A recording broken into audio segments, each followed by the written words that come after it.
चमका। और अगर इसको बोलते हैं राजनीति और इसको बोलते हैं फोटो चमकाना, तो बहुत अच्छी बात है कि आप लोगों के कारण अगर किसी पीड़ित परिवार को मदद हो रहा है तो बहुत अच्छी बात है।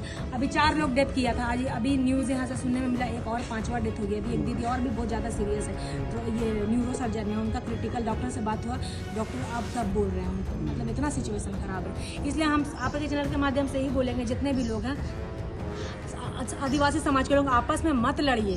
और अगर नेतागिरी सही में करना है ना, अगर मुंह चमकाने की बात आप करते हैं, चाहे रील्स बनाने की बात करते हैं, तो आइए हॉस्पिटल में जितना भी पीड़ित परिवार है, 23, 24 जो भी, सबको मदद कीजिए। आय के रूप आय पैसा दीजिए वो लोगों को, ताकि कुछ तो मदद हो पाए ना। 2 लाख का बात नहीं करे, 5 लाख का बात नहीं करे, 2000 5,000 दीजिए, लेकिन मदद कीजिए, वही बहुत बड़ा मदद है अगर समाज के सही ठेकेदार बनते हैं तो। नमस्कार, जोहार, आप देख रहे हैं HNN न्यूज। मैं हूं निशा मिश्रा आपके साथ। लगातार राज्य में पिछले कई दिनों से सिर्फ उलगुलान देखने को मिल रहा है। कहीं रेल टीका हो रहा है तो कहीं आक्रोश रैली, कहीं हुंकार रैली तो कहीं एसटी की मांग को लेकर लगातार सड़क जाम किया जा रहा है। इन दिनों बीते 2 दिन पहले की बात है, जहां पर बूंदू में एक सड़क हादसा हुआ था और ये सड़क हादसा भी उसी दौरान हुआ था जब आदिवासी भाई आक्रोश रैली में शामिल होने के लिए जा रहे थे। बूंदू में एक आदिवासी संगठन के द्वारा आक्रोश रैली का आयोजन किया गया था, तभी एक गाड़ी पलट जाती है और उसमें 25 से अधिक लोग घायल हो जाते हैं। घायलों को रिम्स में लाया जाता है इलाज के लिए, और आज उन्हें देखने के लिए पहुंची हैं आदिवासी नेत्री ज्योत्सना केरकेट्टा। ज्योत्सना वहां जाने के बाद मीडिया कर्मियों से मुखातिब होती हैं और मीडिया कर्मियों से बातचीत के दौरान एक बहुत अच्छी बात वो कहती हैं।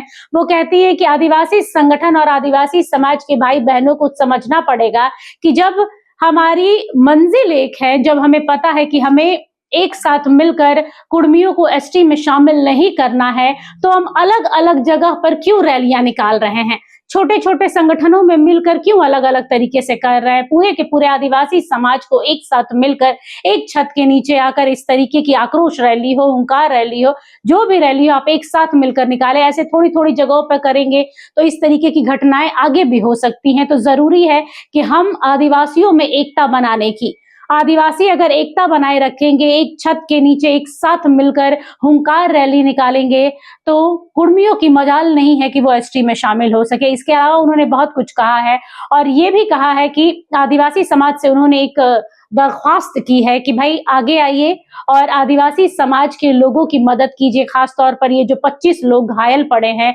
और जिनका इलाज रिम्स में चल रहा है, तो उनका कहना है कि ये लोग वहां आए और आदिवासी समाज के लोगों की मदद करें, ताकि इस तरह की घटना जब भी खुदा ना खास्ता अगर हो तो उन्हें ये एहसास हो कि हाँ, हमारे आदिवासी भाई बहन हैं जो हमारी मदद के लिए आएंगे। और ज्योत्सना केरकेट्टा ने खुद अपनी ओर से जो मदद की, उन्होंने अपनी सोने की चैन बेच दी है और कहा इससे जो भी रकम उन्हें मिलेगी वो इन भाई बहनों की मदद के लिए लगाएंगी। इन तस्वीरों में आप देख पा रही हैं कि वो रिम्स में गई हैं और लोगों से मिल रही हैं अस्पताल में एक एक करके, और उन लोगों से अपनी भाषा में, यहाँ की झारखंड की जो भाषा है उसमें वो बात कर रही है और कह रही है कि आप, मैं आपसे बीच बीच में मिलने आऊंगी, आप जल्द ठीक हो जाएंगे। इसके अलावा उन्होंने क्या कुछ कहा, एक नजर डाल लेते हैं। सबों को जोहार।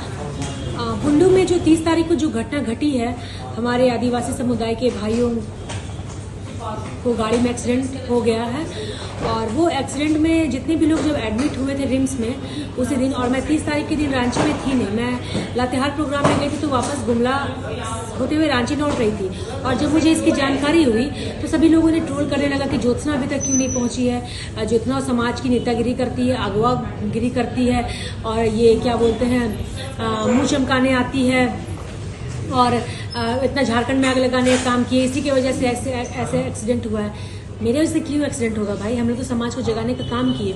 और जो बुंडू में 30 तारीख का कार्यक्रम था, वो 30 तारीख का कार्यक्रम के बारे में हम लोग को जानकारी भी नहीं थी और ना ही हम लोग को वहाँ इन्वाइट किया गया था। लेकिन जिसने भी प्रोग्राम किया था, जब हमारे आदिवासी समाज के लोग वापस घर लौट रहे थे, तो जिनकी भी एक्सीडेंट हुई थी वो सभी पीड़ित परिवार के लोग हमारे आदिवासी समाज से ही थे हैं। और उस हमारे सामाजिक भाई होने के कारण हमको जब पता चला तो मैं तुरंत रिम्स पहुंची, और रिम्स में वहाँ पे जब देखी तो इतना हालत ख़राब था लोगों का, मतलब देख के ऐसा लग रहा था वहाँ पे लोगों को हमारे बहुत ख़राब लगता, किसी का सर फटा हुआ, किसी का मुंह का जबड़ा टूटा हुआ, मतलब देख के उस समय ऐसा लग रहा था ना कि कहाँ से मेरे पास इतना पैसा आ जाए कि मैं उस वहाँ पे दे दूँ और उसका दर्द को कम करवा लूँ, दर्द कम हो जाए, ऐसे लग रहा था। और मुझे उस समय कुछ एट अ टाइम में समझ भी नहीं आ रहा था, फिर भी मुझे जब वहाँ पे नहीं गई, पहुँची, लेट से पहुँची देखने के लिए, उसके लिए भी लोग मुझे बोलने लगे कि अगवा आग लगाने वाली लोग अभी तक पहुँची नहीं है। फिर जब पहुँच के देख के आए उसमें भी लोग मुझे बोलने लगे कि आ गई नेतागिरी, मुँह चमका के। बताइए मैं क्या करूँ। उसके बाद उस दिन जब मैं वहाँ से लौटी और लौट के जब मैं घर आई, मुझे समझ नहीं आ रहा था मैं क्या करूँ कि कहाँ से मेरे पास इतना पैसा है कि मैं दे पाऊँ। क्योंकि मैं कोई बहुत बड़ी फैमिली से नहीं हूँ, ना मैं पॉलिटिकल बैकग्राउंड से मेरा फैमिली है। मैं एक मध्यम वर्गीय परिवार की लड़की हूँ और ना मैं मंत्री हूँ, ना मैं सांसद हूँ, ना मैं विधायक हूँ। मैं एक साधारण लड़की हूँ। मुझे समझ नहीं आ रहा था कि मैं उतना पैसा कहाँ से लाऊं, क्योंकि सामाजिक लोग सब मदद कर रहे थे, समाज के लोग, लेकिन मुझे अपने तरफ से मदद करना था। मैं कहाँ से, मुझे लग रहा था कि मैं क्या कर सकती हूँ उनके लिए। इसलिए सडनली मुझे कुछ समझ नहीं आया। मैंने किसी से कुछ भी नहीं मांगा। मेरा एक सोना का चैन था जो टूट गया था, उसको मैंने जाके शॉप पे सेल किया और उससे जो भी मुझे अमाउंट आया वो अमाउंट को मुझे और भी मेरे जो परिवार समाज के लोग उन्होंने मुझे मदद किया। और जो मैंने सोना का चैन जो अपना बेचा, उससे जो पैसा आया उसको मिला जुला के मैंने सभी पीड़ित परिवारों को आज जाके रिम्स में सबों को 55,000 रुपये दिया, अपने हिसाब से जितनी मेरी हैसियत है, जितनी मेरी क्षमता है। अगर कोई मुझे फंडिंग करता तो मैं 5,000 नहीं, उन लोगों को 5-5 लाख रुपए देती, लेकिन जितनी मेरी हैसियत है, जितना मैं कर पाई। ठीक है, हमारे समाज के लोग सभी कर ही रहे, लेकिन ज्योत्सना क्या करती थी, मुझे अपने लिए मतलब मैं क्या कर पाऊँ, इसलिए मैंने अपनी तरफ से वो योगदान किया। क्योंकि अभी जैसा समय है उस सिचुएशन में किसी को आप दुख की घड़ी पे अगर 5,000 भी देते हो तो वो भी बहुत बड़ी बात है, वो भी उसके लिए दवाई का काम करती है। इसलिए मैं आप सभी सामाजिक अवगुणों से मैं बोलना चाहूंगी कि आप उनको कम से कम आके रिम्स में मिलिए और 2,000 5,000 जो बन पड़े अपने हिसाब से देने का काम कीजिए।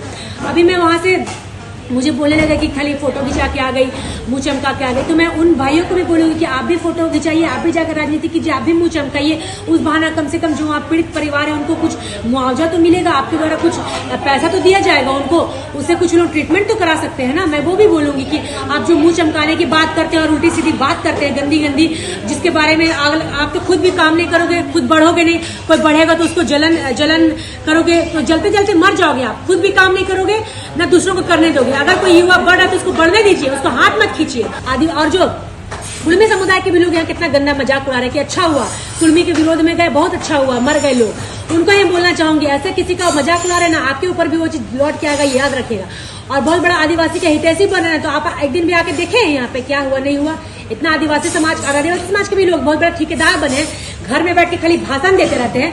घर में बैठ के भाषण देने से सड़क पे उतरिए और ग्राउंड पे उतर के आदमी की हेल्प कीजिए, जो पीड़ित परिवार जाकर उनको मुआवजा देने का काम कीजिए, अपने औकात है हिसाब से अपने पैसे देने का काम कीजिए, चाहे 1,000 दीजिए चाहे 2,000 दीजिए, लेकिन मदद कीजिए। मेरा जितना क्षमता था, मेरा जितना औकात था, हाँ अपना गोल्ड चैन बेच के उतना हम दे पाए, पीड़ित परिवार को 5,000 रुपए दे पाए। कल का प्रोग्राम में मुझे भी इसके लिए बोला कि 31 का प्रोग्राम में ज्योत्सना क्यों चली गई, जब 30 को वो कांड हो चुका था। हमने 31 की प्रोग्राम के लिए बुंडू में बात किया कि दादा प्रोग्राम स्थगित कर दीजिए, लेकिन बहुत दूर दूर से गरीब परिवार के लोग आए थे चंदा बहरी करके, और सभी ने गाड़ी और प्रोग्राम का खर्चा का एडवांस दे दिया था, तो वो वापस नहीं हो सकता था। मैंने बात किया तो वहाँ बोले दादा लोग, मैडम दीदी, सो हम लोग बहुत दूर दूर से सब चंदा बहरी करके आए हैं, और आदिवासी समाज में ऐसा है कि सुबह काम करेगा तब रात में खाएगा, तो रोज दिन भीड़ लगाना पॉसिबल नहीं है सबके लिए। इसलिए एक दिन का डेट था, सबको बोल दिया गया है और एडवांस सब जगह पेमेंट भी हो गया, इसलिए प्रोग्राम को होना जरूरी है। उस प्रोग्राम होने से पहले वहाँ पे जो हमारे मृत्यु हो गई है जिन भाइयों की, उनके लिए कुछ मौन व्रत भी रखा गया और उनकी श्रद्धांजलि दी। उसके बाद हम लोग कार्यक्रम स्टार्ट किए, तो वो पॉसिबल नहीं था कि प्रोग्राम को रुकवा पाए, क्योंकि सबों का पैसा लगा हुआ था और सब आदिवासी चंदा कर करके बहुत दूर दूर से बेचारा लोग आया हुआ था। तो सुना आप लोगों ने, ये थी आदिवासी नेत्री ज्योत्सना किरकिट्टा, जिन्होंने साफ तौर पर कहा है कि भाई अब समय आ गया है कि आदिवासी भाई बहन एक दूसरे से कट के ना रहे, बट के ना रहे, बल्कि साथ में आए, एक छत के नीचे, एक छत्र, एक आवाज में कुर्मियों का विरोध करे, आक्रोश रैली निकाले, हुंकार रैली निकाले, लेकिन सब कुछ साथ में हो, अलगाव ना दिखे। फिलहाल के लिए इस खबर में बस इतना ही। देखते रहिए चैनल न्यूज। नमस्कार। अगर आपको हमारा ये वीडियो अच्छा लगा तो इसे लाइक करें, शेयर करें और हाँ, सब्सक्राइब करना ना भूलें।